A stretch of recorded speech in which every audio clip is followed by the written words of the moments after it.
Cesta k úspechu v športovej oblasti aj v mladom veku nie je jednoduchá a vyžaduje si veľa odriekania, trpezlivosti, usilovnosti i vôle a tiež mať šťastie na dobrého trénera, častokrát nielen jedného. V dnešnej galérii úspešných Levočanov športovcov vám predstavíme hneď dvojicu mladých futbalistov, ktorá bola ocenená na nedávnom vyhlasovaní ankety najlepších športovcov Spiša za rok 2023. V kategórii Talent cena Embraka si toto ocenenie prevzal talentovaný futbalista Šimon Ambrózy, ktorý má to šťastie, že pri sebe má skvelého trénera svojho tatka Roba Ambrózyho. V predošlej sezóne sa stal najlepším strelcom súťaže medzi žiakmi, bol lídrom levočskej U13.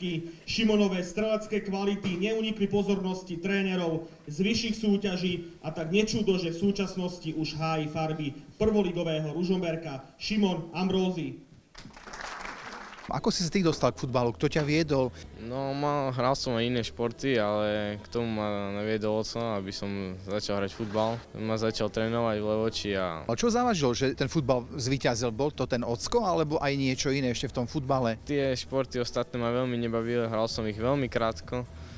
A futbal som sa tak a ma to začalo baviť. Aká je tvoja športová cesta? Začínal som v Levoči, potom som bol na striedavnom štarte v Hamšikovej akadémii, ale po roku som tam skončil a dal som si striedavý štart do Spišskej.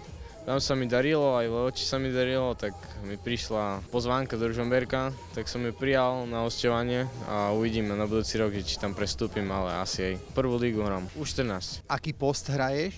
Hrotového útočníka. Si ten, kto má dávať góly, tak ako máš zatiaľ štatistiku gólovú? Fúha, tak v prvej polke sezóny som dal 26 gólov. A teraz v druhej polke sezóny z 3 zápasov iba 1 gól, ale 4 asistencie. Ako vidíš svoju budúcnosť? Ďalšie roky by som asi pokračoval v Ružomberku a potom niekde sa presunúť do Česka by bolo dobre. Nepokúkuješ ako mladý chlapec nejakú akadémiu zahraničnú? Fúha, asi nie, ale niekde do Anglicka, keby som sa dostal, to by bol úspech. Tvoj sen je aký, taký veľký futbalový? Dostať sa do Manchester United.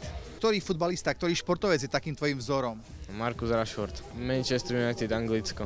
Pod ktorým trénerom by si chcel trénovať? Pep Guardiola, aj keď viem, že trénuje Manchester City, ale je to veľmi dobrý tréner.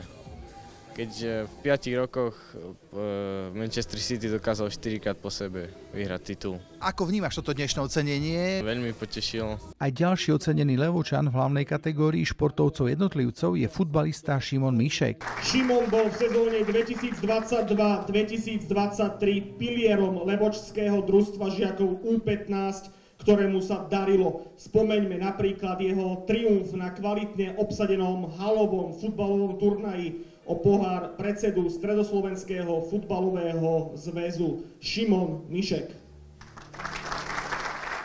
Od detstva sme s kamarátmi vonku hrávali futbal a nejak sa to prenieslo až tu. Začalo to spolu s kamarátom, za Adanom Lavkom sme išli do klubu FK 05 Levoča vyskúšať a tam nejak sme sa umiestnili a nejak to išlo s nami až ďalej. Ktorý tréner ti taký prvý povedal, že počúvaj, tak mohol by si mať nejaký drive a preraziť v tom futbale? Mišo Kasper alebo Robo Ambrózy.